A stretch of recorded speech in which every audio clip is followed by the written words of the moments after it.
15 minutos nos separan del mediodía, ya tenemos la visita de Juris Maule, encarnada por Pablo Contreras en esta mañana, con quien vamos a estar abordando dos temáticas. Una bastante contingente y otra que también suele ocurrir. Uno, fraude bancario. La otra, nueva ley de cumplimiento tributario respecto a lo que son estas pymes, lo que son las transferencias que uno recibe, la cantidad total. Que bueno, viene también a incidir en los emprendedores, en este caso a los que prestan servicios. Exacto. ¿Cómo está, Pablo? Buen día. Muchas gracias, muy buenos días. Claro, vamos a partir por la situación de la nueva ley de cumplimiento tributario, que en realidad creo que es lo más contingente. Claro. Y especialmente porque, a diferencia de otras reformas tributarias que normalmente son quizá más etéreas para la gente entiende que se hacen para recaudar más tributos para el Estado, pero normalmente tienden a atacar a contribuyentes, grandes contribuyentes, y no normalmente al ciudadano que está como más cercano a tener pequeñas empresas o microempresas, o incluso personas que no se encuentran formalizadas. Esta ley viene un poco, y esto también es importante mencionarlo, a exigir cumplimiento tributario desde la gran empresa, en este caso aumentando las facultades de fiscalización del Servicio de Impuesto Interno, modificando las normas del secreto bancario, creando una nueva, o modificando en realidad la norma general antielusiva, y vamos a explicar un poquito de qué se trata esto, aumentar la fiscalización a los grandes grupos económicos que normalmente funcionan a través de una serie de sociedades que se les denominan cascadas, que se interrelacionan entre sí con un objetivo de reducir el pago de impuestos, que eso per se no es ilegal, pero muchas veces entre esas operaciones entre estos grupos económicos han ocurrido ilegalidades. Yo creo que muchos hemos visto en la televisión de repente el tema de cómo algunas empresas falsificaban ciertos instrumentos para poder rebajar la base imponible y finalmente pagar menos impuestos. Entonces estas normas vienen un poco a fortalecer eso y además a endurecer las penas en materia de delitos tributarios. Entonces hasta ahí parece ser una reforma encaminada a los grandes contribuyentes. Pero ¿cuál es la diferencia quizá de otras reformas tributarias y por qué ha tenido quizá tanta mediaticidad esta norma? Porque dentro de estas normas se busca también fiscalizar a aquellas personas que tienen emprendimientos que no se encuentran hoy día formalizados y por ende no están pagando impuestos. Entonces, todo este conjunto de esta norma pretende recaudar más de 4.500 millones de dólares. O sea, es prácticamente el 10% del PIB, PIB anual. Entonces, eso significa que es muy relevante lo que esta norma pretende recaudar y supone que el objetivo, según el mensaje presidencial en su momento, era aumentar la pensión general universal para poder subir el monto y además para invertir más en seguridad ciudadana. Pero ¿cuál es el problema que ha habido acá? Que dentro de esta norma, que actualmente ya se encuentra aprobada en sus trámites constitucionales, y que lo único que está faltando son dos cosas. Primero, la revisión de constitucionalidad por parte del Tribunal Constitucional, y una vez que esto salga es la publicación en el Diario Oficial. Esto es súper importante porque desde la publicación en el Diario Oficial, la mayoría de las normas que se contemplan en esta nueva ley de cumplimiento tributario van a empezar a estar vigentes, ¿ya? Salvo quizá la que le interesa más a la gente, que es aquella que dice relación con la información que deberán emitir las entidades financieras. Ojo con esto. Cuando yo me refiero a entidades financieras, me refiero no solo a los bancos tradicionales, sino que cualquier empresa que en nuestro país se dedique a la recaudación de dinero por parte de un tercero o a la intermediación de productos financieros. Les pongo un ejemplo.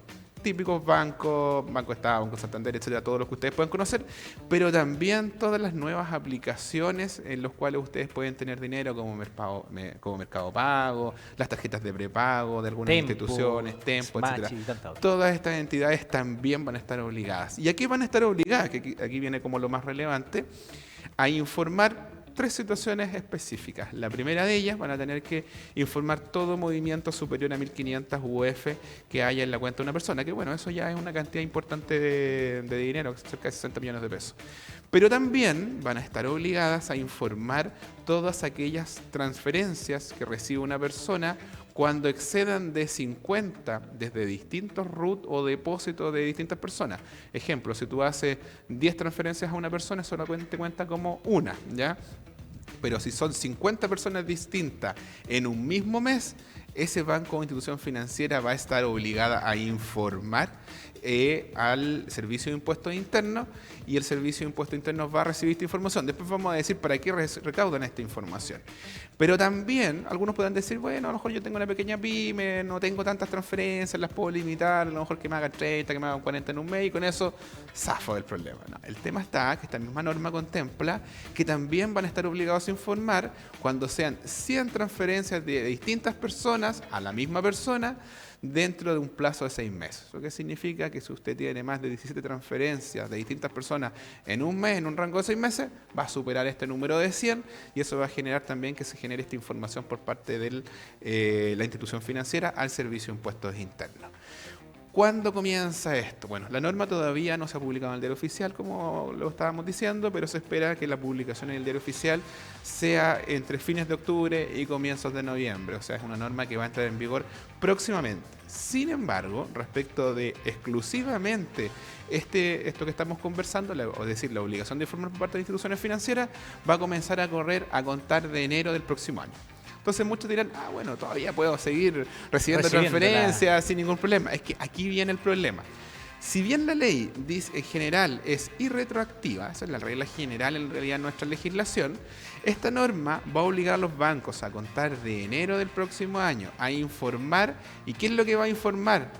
A contar del segundo semestre del 2024, es decir, a contar de julio del año 2024 van a tener que informar todos estos movimientos. ¿Eso qué significa? Que quienes ya tienen hoy día más de 50 transferencias en el mes de julio, o que llevan acumulados más de 100 en total, van a ser informados al Servicio de Impuestos Internos. Ahora, la pregunta es, bueno, ¿y qué va a pasar cuando el Servicio de Impuestos Internos, o sea, cuando la entidad financiera informe al servicio, y el servicio, una vez que reciba esta información? Bueno, aquí viene lo relevante. Si en el fondo esto es una mera información, no tiene una calificación de que ustedes están cometiendo un determinado ilícito tributario. Pero evidentemente, si ustedes tienen más de 50 transferencias en un mes o más de 100 en 6 meses, el servicio, en algún momento, esto puede tardar en realidad bastante tiempo, no es que el 1 de enero o el 2 o el 2 de enero los van a llamar a informar. Probablemente por el volumen de información que va a haber, pueden tardar hasta más de un año en realidad en que esta información sea requerida. Sin embargo, en algún momento el Servicio de Impuestos Internos va a llamar a las personas para que acrediten el origen de esos dineros y cuál es el motivo de esos dineros. ¿Por qué? Porque per se el hecho de que ustedes hayan recibido transferencias de distintas personas no significa que es un incumplimiento tributario. ¿Por qué? Porque, un ejemplo, y esto se ha salido mucho, por ejemplo, yo soy tesorera de un curso y los papás me transfieren porque no hay una cuenta, a lo mejor propiamente tal, porque claro, los cursos no son personas jurídicas. Bueno, ustedes van a poder acreditar tal circunstancia y evidentemente no van a tener ningún problema. Si el problema viene cuando no haya cómo acreditar en el fondo el origen de esos dineros, entonces, ¿qué es lo que va a hacer el Servicio de Impuestos Internos? El servicio va a presumir que los dineros que ustedes recibieron por transferencias electrónicas son dineros de una actividad que se encuentra grabada. ¿Grabada con qué? Grabada con IVA. Eso significa que ustedes hicieron una actividad económica sobre la cual ustedes no declararon impuestos, y el servicio va a presumir en el fondo que dicha actividad es una actividad lucrativa, y por ende les va a hacer algo que se llama el giro de impuestos. ¿Qué es el giro de impuestos? Es un cálculo que hace el servicio en virtud de lo que ustedes debieron haber pagado mes a mes al Servicio de Impuestos Internos por este 19% que es el IVA, porque si ustedes reciben 10.000 pesos, el 19% tenían que pagarlo como impuesto al valor agregado. Y eso es lo que el servicio les va a cobrar en el fondo. Ese es el objetivo de esta norma, que tiene en realidad dos enfoques. El primero es una norma antielusiva. ¿Qué significa eso? De que al saber la gente que en el fondo yo voy a tener que voy a ser informado por parte de instituciones financieras, lo más probable es que me formalice y empiece a pagar IVA para evitar este problema. ¿Por qué? Porque no es que el servicio solamente me llame y me diga, ya va a tener que pagarme el 19% que no me pagó, que hasta ahí en realidad, si tenía que pagarlo y lo tengo que pagar, bueno, no es tan terrible. Es que eso va a venir con multas e intereses. Por ende, obviamente no va a ser el 19%, sino que va a ser bastante más que el 19%. Entonces, obviamente aquí el llamado es a formalizarse. Ahora bien, algunos me dirán, bueno, pero yo la verdad es que vendo, no sé, por Marketplace en Facebook, o vendo por Instagram, o por otras aplicaciones, y a lo mejor no vendo tanto y puedo tener 4 o 5 RUT, le pido prestado a un amigo y ese amigo me va a servir en el fondo para no tener que cumplir esta tasa de... O dividir los depósitos en cuentas distintas, que era lo que hablábamos fuera de cámara. Eso también es un punto. La obligación de informar es del banco. Por ende, si ustedes tienen 3 cuentas distintas y no cumplen esta cuota, el banco no va a informar, porque evidentemente ese banco no tiene cómo saber que ustedes tuvieron otras transferencias en otros bancos. Por ende, esa cuota es por cuenta de cada banco. Ahora, si tienen 2 cuentas en un banco, tengan por seguro que ese banco las va a sumar y las va a informar, ¿ya? No piensen que pueden sacar 2, 3 cuentas en un banco, que pueden sacar una de ahorro, una corriente, una cuenta vista. No, eso no Porque les va a aquí funcionar. también viene otra cosa, que al menos estas mismas aplicaciones de WebPay, como es Tempo, igual están regidas por una entidad financiera. En el caso de BCI, que es en este caso vinculada con Tempo, por ejemplo. Justamente, ahora eso no está muy claro cómo se va a operativizar en el fondo. Aquí probablemente van a salir muchos reglamentos, tanto de la Comisión para el Mercado Financiero como del Servicio de Impuestos Internos, para reglamentar algunas cosas. Ahora, evidentemente aquí lo que ha saltado a la mayoría como una idea es decir, tener esta como suerte de ayuda o distintas cuentas o root o nombre de otras personas. Y aquí se va a presentar un segundo problema, porque esta es la parte más conocida de la ley. Pero hay otra parte de la ley que también va a complicar mucho a las pymes que no están en este caso formalizadas. Es que la ley va a obligar a todas las entidades que tienen una intermediación con vendedores de productos, ya sean, por ejemplo, municipalidades, el gobierno en general, cuando yo vaya a hacer un trámite para algún, no sé, pedir algún puesto en una feria, o que yo voy a solicitar a lo mejor algún permiso para instalarme en alguna parte, que esas entidades me van a obligar a presentar mi inicio de actividades. O sea, ya no voy a poder ir a solicitarlo sin tener un inicio de actividades. Hasta ahí no es tan terrible, pero quizás la parte más compleja es que existen otros productos de intermediación financiera, y unos de ellos son las empresas que generan cobros a través de medios electrónicos, como por ejemplo estas típicas máquinas de cobro de dinero donde la persona paga con su tarjeta y me llega a mi cuenta. Ahora van a estar obligadas no solo a informar, sino que también de exigir a las personas que tengan inicio de actividades. Y por último, y quizá aquí la más compleja de todas, es que todas las entidades de comercios electrónicos que tengan plataformas donde terceros publiquen sus productos deberán, 1, informar al Servicio de Impuestos Internos las transacciones que haga cada una de estas personas, y 2, exigirles inicio de actividades para poder publicar sus productos. Entonces, lo que va a significar que plataformas como Marketplace o como Instagram van a tener que exigir cómo se va a operativizar esto, es algo que hoy día no está muy claro. O Mercado Libre, por ejemplo, van a tener la obligación de exigirle a las personas que vendan productos de tener inicio de actividades y reportar su actividad al Servicio de Impuestos Internos.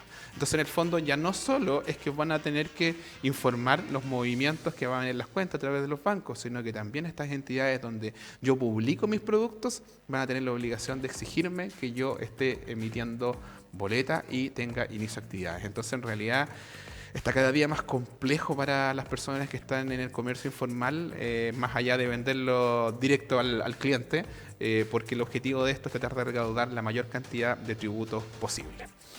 Así que bueno, esta norma todavía, como les decía, no está publicada en el diario oficial. Sí está ya terminada en cuanto a su tramitación en el Congreso. Muy difícilmente sufre alguna modificación. La única posibilidad de que sufra alguna modificación es que finalmente el Tribunal Constitucional encuentre algún vicio de constitucionalidad. No se espera que haya ningún vicio de constitucionalidad, o que haya un veto presidencial, pero eso es altamente improbable porque nació del Ejecutivo la propuesta. Sufrió algunas modificaciones en el camino, pero difícilmente. Entonces, en realidad es cosa de días para que sea ley de la República. Se comentaba también que esta iniciativa buscaba visibilizar o tener algún tipo de antecedente de personas que lleven a cabo actividades ilícitas, como por ejemplo el microtráfico de drogas. ¿Apunta a eso también? Lo que pasa es que es más complejo, porque quienes pretenden, por ejemplo, pensar que el microtráfico o el narcotráfico, los movimientos de dinero se hacen a través de transferencias electrónicas, me parece que es un poco ingenuo pensarlo de esa manera. Normalmente son transferencias que se hacen en efectivo, especialmente las sumas más altas de dinero. Entonces me parece que ese fue el objetivo desde el punto de vista a lo mejor publicitario, para no decirle al público que en realidad lo que se busca hacer acá es perseguir la informalidad, si eso es lo que pretende hacer esta norma. Si tiene 2 enfoques: una, perseguir a los grandes contribuyentes para estableciendo normas antilusivas más fuertes, y perseguir en este caso a la sociedad relacionada. Ese ha sido uno de los enfoques. Y el segundo de los enfoques, el comercio informal. El problema, y esto va un poquito en la línea, a lo mejor con la realidad país, al menos en los últimos informes de la creación de desempleo por parte del INE, se ha logrado determinar que hoy día la creación de empleo formal se ha ido reduciendo y se ha ido aumentando la creación de empleo informal. Entonces, llega esta norma quizá en el peor momento de todo, cuando la gente, por un tema de que no tiene a lo mejor un trabajo formal, decide emprender un negocio para a lo mejor valerse por sí mismo mientras encuentra un trabajo formal y se encuentra ahora con este problema tributario. Entonces, entiendo, si la lógica es perseguir en este caso la informalidad, me parece que es correcta. El problema es que llega en un momento de alto desempleo donde la gente busca tener estos negocios informales porque no tiene otra alternativa, más que porque en realidad quiera crear una empresa. Entonces, quizá el momento de la norma parece no ser tan correcto, pero bueno, es lo que hay. Esta es una norma que va a empezar a regir y van las personas a tener que tomar las medidas. Quizá aquí la recomendación para las personas es, si ya hoy día ustedes tienen muchos movimientos y piensan que van a ser informados, bueno, lo primero de ellos, acérquense a un contador, acérquense a un auditor o a un abogado que trabaje en materia tributaria y pídanle una asesoría para ver cómo solucionar este problema y va a haber que formalizarse si ustedes consideran que su negocio va a durar en el tiempo. Bueno, y pasando una pincelada por el tiempo ya al fraude, en este caso bancario, quiero referirme un poquito a la ley 21.234, que es una norma que es poco conocida, a pesar de la importancia que esta norma tiene. A ver, aquí es súper importante señalar que esta norma lo que aplica es establecer beneficios en realidad para las personas o los consumidores cuando sufren fraude en sus transacciones electrónicas. Y aquí es súper importante delimitar esto. ¿A qué tipo de productos afectan? A productos electrónicos. Estamos hablando de transferencias de cuentas corrientes, de todo tipo en realidad, de cuentas bancarias, tarjetas de crédito, cuentas de depósitos a la vista, etcétera. Es decir, cualquier tipo de instrumento que se realiza a través de Internet. Esto no aplica, por ejemplo, para los giros de cheques, para los retiros en cajeros bancarios, etcétera, ¿ya? ¿Qué es lo que persigue esta norma? Esta norma lo que persigue es establecer, primero, y esto quizás lo más importante, una responsabilidad del banco con los fraudes electrónicos. Porque hasta hace unos años atrás, esta norma entró en vigor el año 2020, cuando una persona sufría un fraude bancario, tenía que iniciar una denuncia, después se trataba de buscar a los responsables por parte de la fiscalía y normalmente el banco no respondía por el fraude porque decía que ellos habían tomado todos los resguardos necesarios y aún así a la persona la habían engañado. Entonces, ¿qué tenían que hacer en este caso los consumidores? Contratar un seguro de fraude para que ese seguro de fraude, una vez que determinara si efectivamente esa persona no participó en estos hechos, pudiese responder en el fondo por los dineros que a la persona le hubiesen sustraído. Aquí pueden ocurrir muchos mecanismos, ya sea porque adivinaron sus cuentas bancarias, porque les hackearon la página, porque les robaron la tarjeta de crédito e hicieron transacciones con dicha tarjeta y no les pidieron más seguridad que los números detrás de la tarjeta, o ustedes se metieron erradamente en una página que no era del banco, etcétera. Todos esos movimientos son los que son protegidos.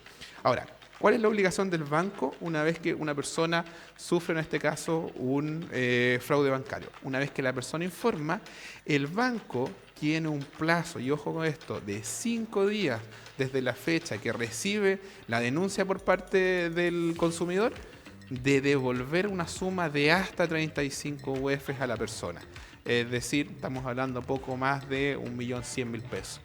Si la persona hace el denuncio, supongamos que a esa persona le sustrayeron 500.000 pesos de su tarjeta, de su cuenta corriente, el banco lo primero que debe hacer, antes de incluso de entrar a determinar cómo ocurrió, es devolver dentro del plazo de 5 días estos 500.000 pesos a las personas.